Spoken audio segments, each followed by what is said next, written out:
কাম করতেছ, over duty করতেছ প্রয়োজনে। তুমি 7 বছর 11 মাস কর্ম করলা, যেন বড় ধরো 30 লাখ টাকা তুমি উপার্জন করতো। আর জামির কাহা 1 মাস কম 8 বছর ওই মেয়েটার পাশেই ঘুরলো, ওই মেয়েটারে রক্ষণাবেক্ষণ দিল, তোমার পহরা দিল, গার্ডিয়ানের কিছু কাম কাজ ফরমাসও করে দিল।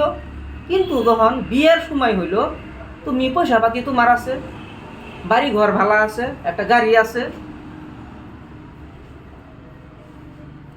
তুমি যখনকার বিয়ের কথাটা দিবা, তোমার কথাটা লগে লগে গ্রাহ্য হবো, মানে অ্যাকসেপ্ট হয়ে যাবো।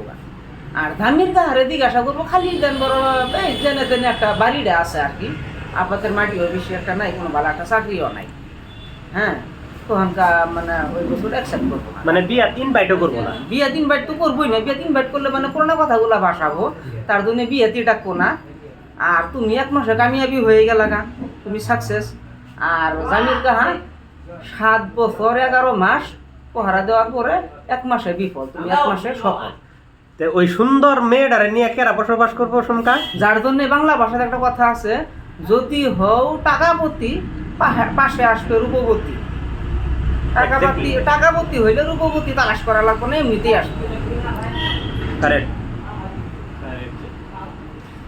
রাইট, যদি- সুন্দর কথা কইছ ওটা।